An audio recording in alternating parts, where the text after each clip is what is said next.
We're live. Excellent.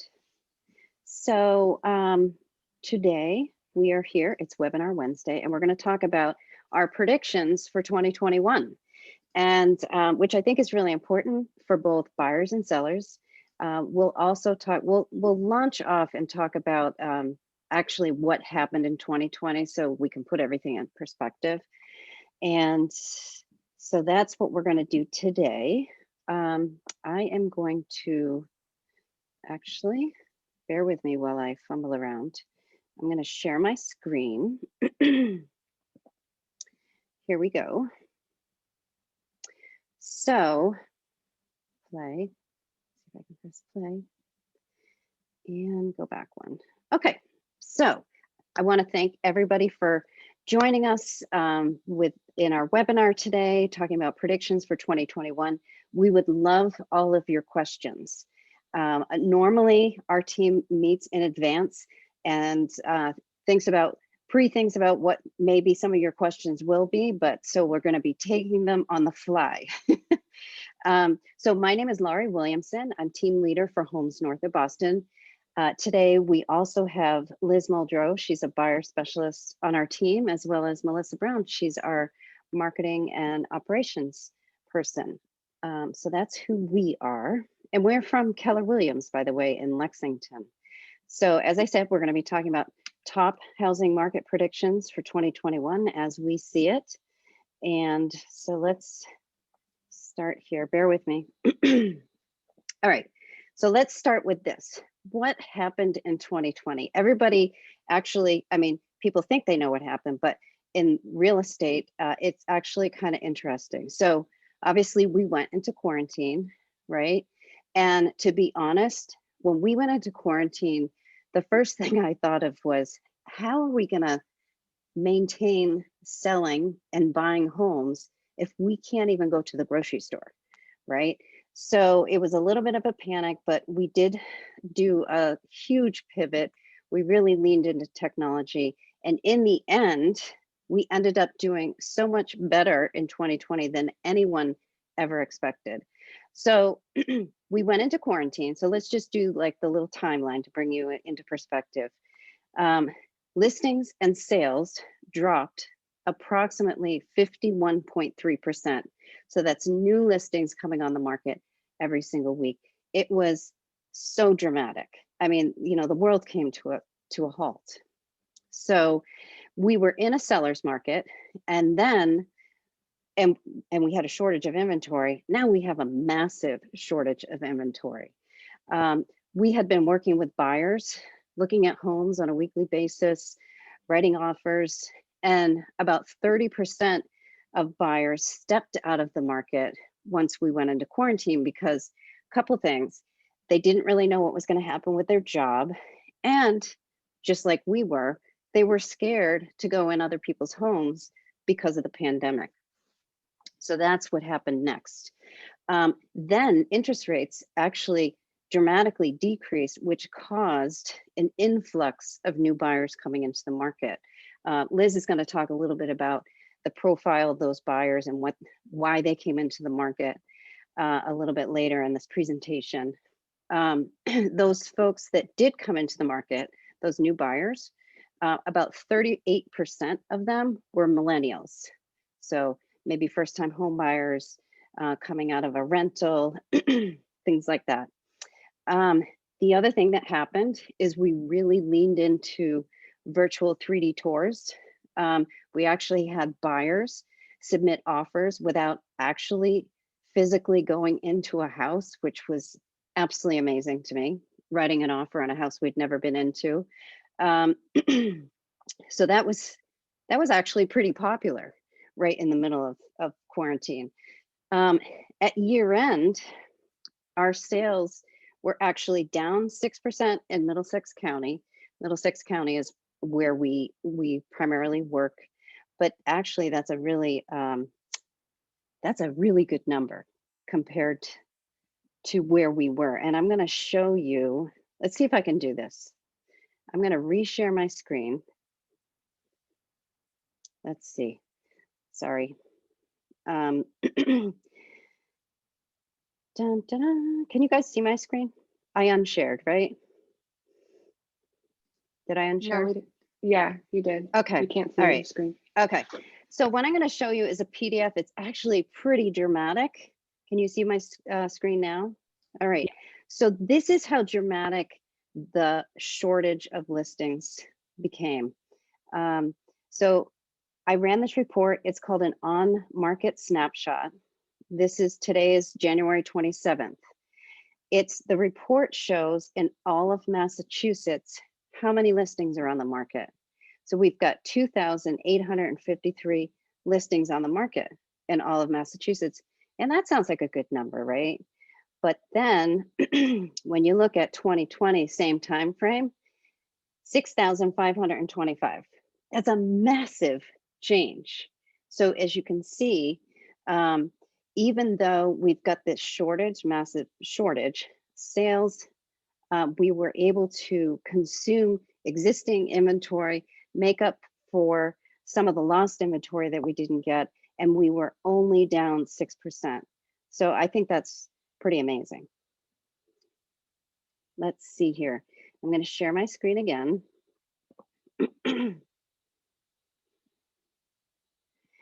And if we have any questions, let me know.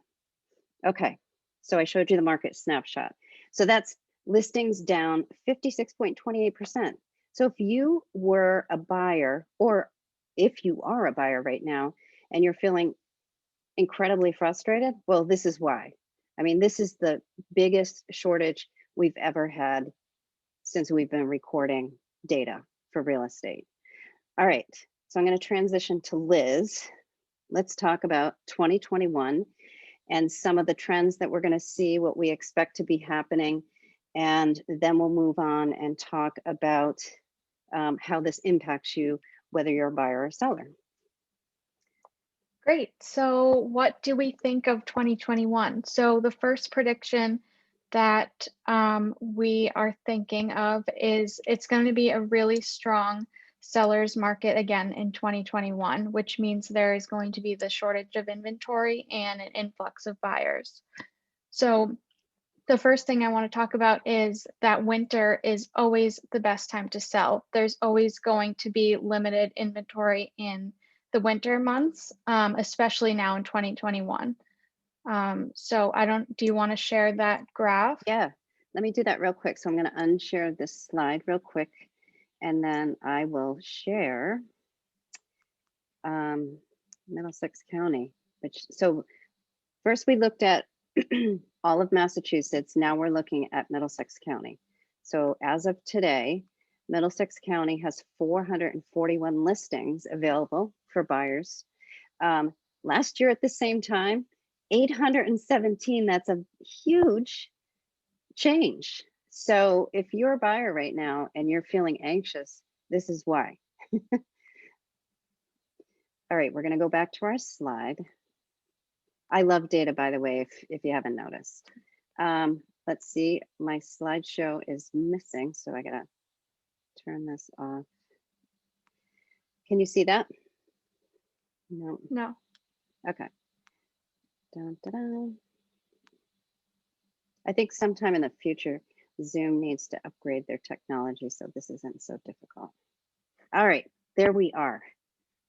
Okay, so like I said, it's going to be a really strong seller's market. So the buyers that are coming into the market in 2021, first are the people that are taking advantage of the low interest rates that are going to be continuing on in 2021. The buyers who delayed their purchase in 2020 due to the pandemic, they're also going to be starting up their search again this year. And then also the buyers who lost in a bidding war because of the really competitive nature of the market that we saw last year. So that's what the buyers are going to be consisted of this year. So with that massive demand for properties, it's really going to make it a really competitive seller's market continuing through 2021. So for example, last weekend, we saw in Arlington, one single family come on the market. That single family home actually ended up getting 19 offers. So that really puts it into perspective how much the demand is for these single family homes. And that's not only because of how many buyers there are, but it's also because the buyers' criteria has been shifting as we go into 2021. Um, their criteria is shifting from even first-time home buyers wanting a condo or to be closer to the city to homes with extra space for an office or a place to work from home and places for their kids to continue their online schooling. On top of that, we also have the Boston condo owners looking to sell their condos in the city and also move to the suburbs and look at these single family homes. So it's really going to be a competitive market, what we're predicting for 2021. Like Lori talked about earlier, the technology is going to help transition both the buyers and sellers as we enter 2021 and help them with their home sale and purchase. So continuing to use virtual 3D tours, FaceTime showings, talking with your agent over Zoom, and curbside closings are all going to be the norm. And so we're really predicting this year to be the strongest year of home sales since 2006. And that's pretty awesome. Um, let's see, let's go. There was something I was going to say about that, but I can't remember, so we'll come back to it. So let's dive a little bit into each one of those items that we, that we briefly discussed. So with interest rates, right? Everybody knows interest rates came down. This image shows, so Fannie Mae, Freddie Mac, the Mortgage Bankers Association, and the National Association of Realtors, they all come out with a prediction, and they're all within the same range, pretty much. And at the time that I pulled this a couple weeks ago, the rate was 2.67. So I would say overall, the interest rate is probably going to be around 3%. So expect that. It might go up a little bit or it might decrease a little bit. But overall, it's just an incredible time to buy. So that's that. So home prices, they are definitely going up. And the powers to be at National Association of Realtors, the economists there, they're predicting that prices are going to go increase 6% over 2020. What's interesting about that is 2020 prices were also up. So we're really seeing an uptick in the value of these houses. And for example, that house that Liz was talking about that came on in Arlington, that wasn't even in a great location, but it had 4 bedrooms. And so everybody flocked to it. And it went about $200,000 over asking, which is just completely insane. Sales of existing homes are expected to increase 9%. So we'll have 9% increase in the number of homes that sell. Sales of new homes, like new construction, are expected to increase 21% in 2021. The reason why I put this in here, what's interesting, and I didn't mention on my previous slide, construction has slowed down in it slowed down in 2020. And the reason was because there was a shortage of inventory of all things to build a house, including appliances, the plaster, the lighting, I mean, you name it, because everybody went into quarantine and all manufacturing stopped. So they're predicting that new construction is going to pick up for lost time in 2021. So that's going to be a huge contributor to us. So Liz, why don't you take over this slide for me? Just talking about goodbye big city living. Sure. So as we enter into 2021, we are predicting that the new normal is going to continue to be working from home. So what this means in real estate is that buyers will continue to move to the suburbs and out of the city. But on the flip side of that, there is an advantage for some people as well. So a good example of this is from our listing in Brookline from this month. Actually, we had a condo listing in Brookline. And we had really good attendance at the open houses that were over the weekend. And most of the people coming in were actually investors. And these investors are taking advantage of the surplus of condos that are coming on the market in the city and putting them back on the market for future rental investment properties. Awesome. Let's see. And vacancy rates right now are incredibly high, so 500%, according to MLS, and that was in 2020, at the end of 2020. That what contributed partially to that is that kids aren't in college and renting, but we're expecting that situation to reverse itself next year. Okay, so who got a COVID puppy? I did. So, Liz, you want to talk about COVID puppies and why Sure. people are, yeah. So I think I So, touched on this a little earlier, but buyers' criteria has really shifted, and they do have new needs and wants now. So even first-time home buyers now are focusing more on larger homes, single-family homes, and we continue to see the number one criteria to be they need extra space for a home office. So one of my clients actually um, in the middle of the pandemic last year, came to us looking for a condo in Medford. They worked in the city, so they wanted to be close to their jobs. They quickly realized that they could actually shift their criteria because they weren't going to be needing to go into the office anymore. So we actually ended up expanding their search all the way to Boxford, and they ended up purchasing a single family home in Boxford with 2 acres of land. And they did have a puppy as well. So it's just we're really seeing that the buyer's criteria has been shifting, and I think it's going to continue shifting in that direction in 2021.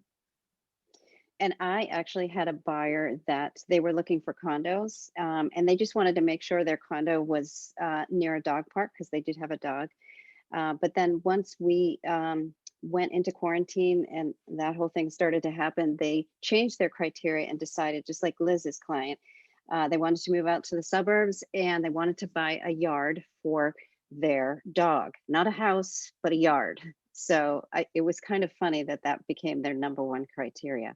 So just as Liz said, I do expect that that's going to continue in this year. So Melissa, talk to us about technology and the new consumer expectation. Yes. So, Liz and Lori kind of mentioned it already, but when the pandemic had started, the real estate world had to shift the way that we show homes to continue to help our buyers and our sellers. We had this technology around, but we weren't necessarily using it to its fullest potential before the pandemic.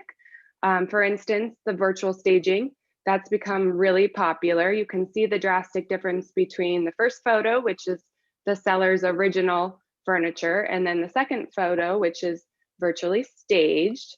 Another really popular option now, which we as a team never used before, is the three-dimensional tours.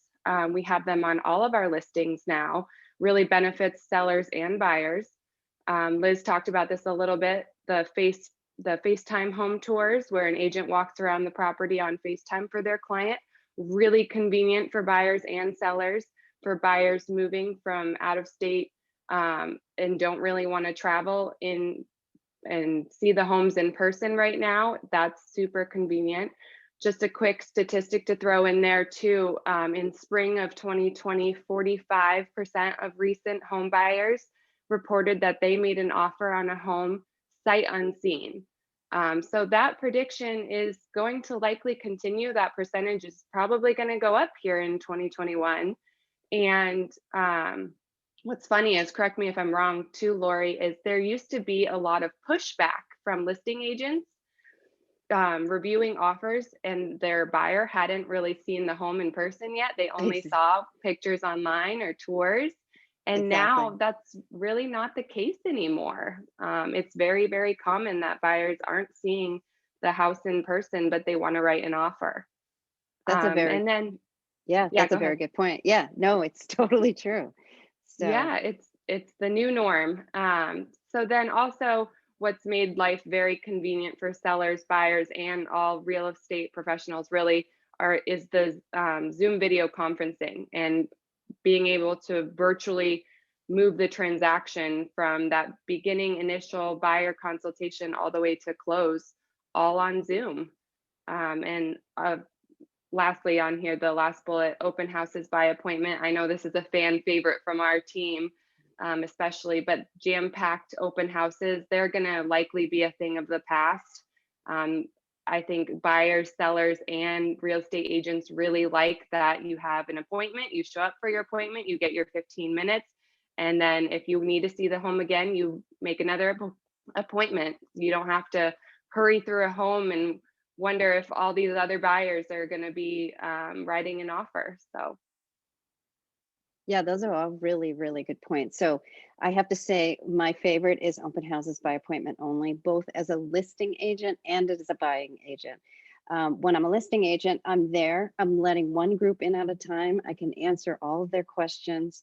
If they don't have an agent, I can offer our services, have a nice conversation with them, and then they leave and I let the next group in. So I love that. As a buyer agent, I love it too, because I'm in the house all by myself with my buyers. So, and it's a nice, it is like a private appointment. and the pressure's off. Yes, exactly. The other thing I wanted to mention too, the virtual staging, the reason why that became so popular is during the pandemic, our stagers were not staging homes where people were living. They were only doing vacant, right? Which makes sense. I wouldn't want to go into somebody's house either. So we did, as a solution, virtual staging, which worked out really well. So And that's it really that. helps the buyer visualize something else. Sometimes it's hard to look past the seller's furniture. So I think it really helps them notice, like, okay, maybe my furniture could look good in this living room because I have similar things. And really, the virtual staging has come a long way. Before it looked very fake, and now it really looks like that furniture could be in that living room. Right, exactly. And I mean, look how big this couch was. Way bigger in in actual real person. It just took up the whole room, and it was just so nice to see that it just made the room look bigger, which was nice. So that was awesome. Yes. We have a new So president. moving on to the new president, yes. With the new administration now in the White House, they're working very, very hard to get that vaccine, the COVID-19 vaccine, expedited across the United States. So we really hope that that will make more sellers comfortable putting their homes up for sale. And of course, the low interest rates are going to hopefully continue around 3%, like Lori talked about. So buyers are going to continue to purchase. Exactly. And I have to just put a plug in for sellers right now. If you're even half considering selling your home in the spring, you really should consider doing it now, because as we demonstrated with those two reports we showed you, one for all of Massachusetts and one for Middlesex County, listings are down over, for Massachusetts, over 50%, Middlesex County, about 46%.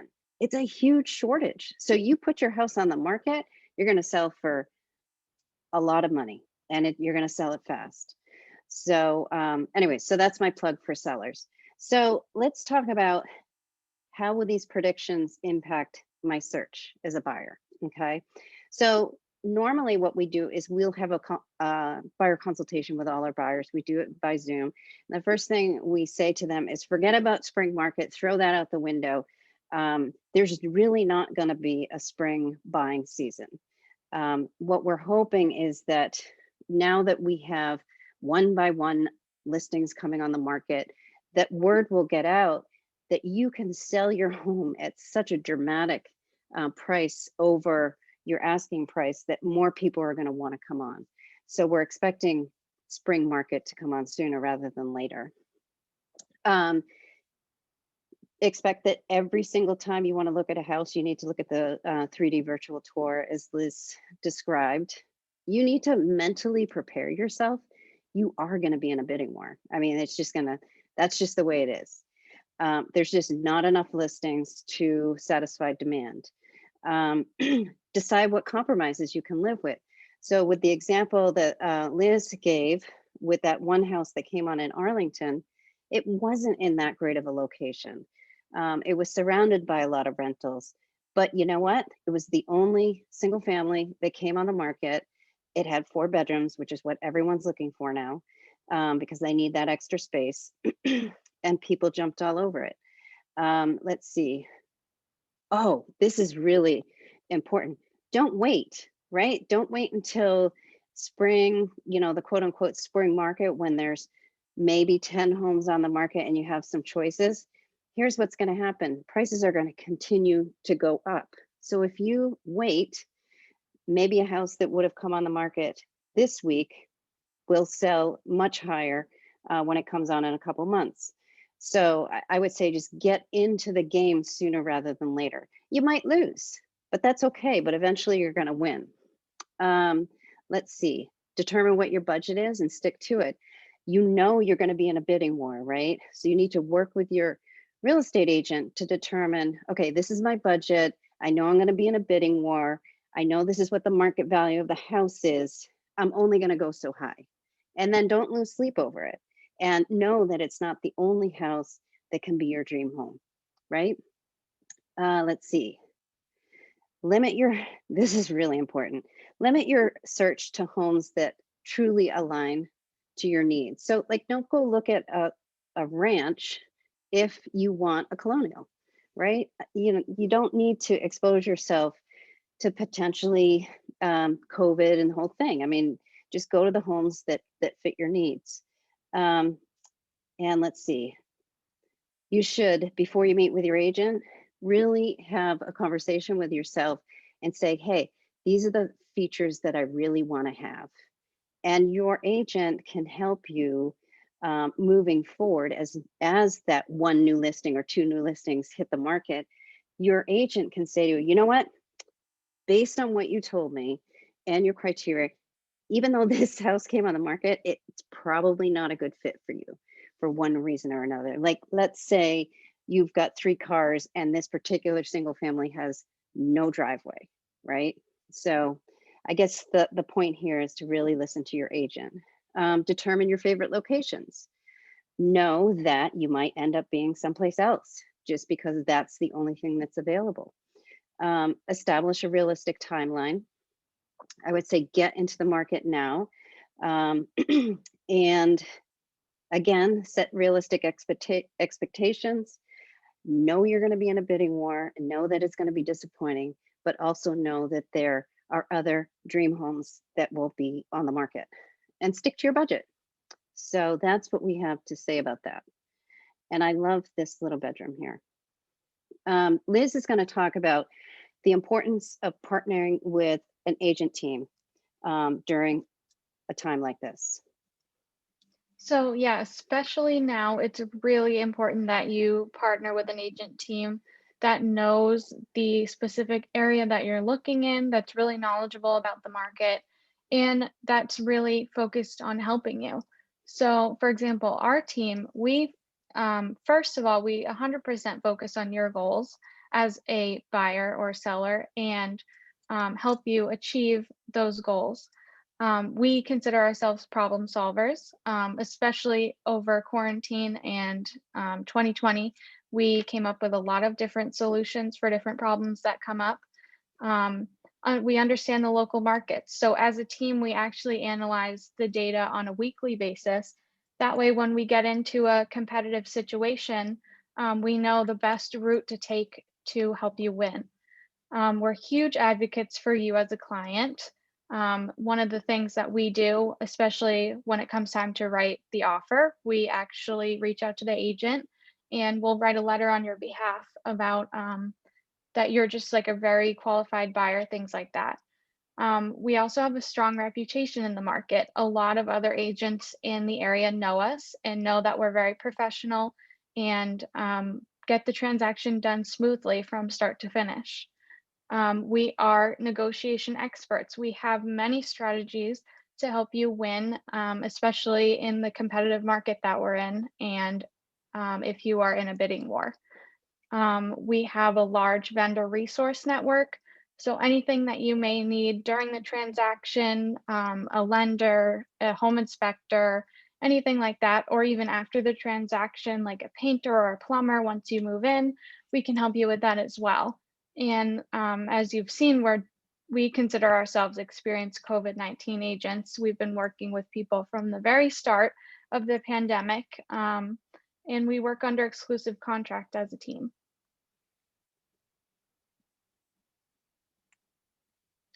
Buyer consultations. Yes, so this is another thing that we really recommend and we focus on with our clients. So everyone that comes to us that's a new buyer, or maybe they've bought a home in the past, we really recommend that they participate in a buyer consultation with us, just so that we can have a conversation with them about what they're looking to achieve. What does their dream home look like? And they have a chance to explain their criteria to us. And they also get the chance to meet us, meet the people that they're going to be working with throughout the whole transaction. So we do this on Zoom now. They're about 30 minutes, which is really great because you can really do it at any time during your workday. Before, we used to do it in person on the weekends. So we actually really like doing it over Zoom to fit into everyone's schedule now. We also educate the buyers on the market that we're currently in. So even if you've done a buyer class in the past or anything like that, you really get up to speed on the actual market that you're going to be buying in, and then just start a game plan from there. So we really highly recommend doing a buyer consult. And we also talk about strategies, the strategies we use to help you win in a bidding war too, which is really important, because there are some tricks to the trade. And in such a difficult market like this for our buyers, we know our broker community out there. We know the people, as Liz said, we reach out to the agent. We get to know all the intel about the sellers so that we can strategize and come up with a good game plan for your offer. Let's see what else. So you are invited for a free buyer consultation via Zoom. And I think I took Melissa's slides, so I'm going to stop talking now. Sorry. No, you're fine. Yes, so definitely sign up for a buyer consultation on our website, homesnorthofboston.com.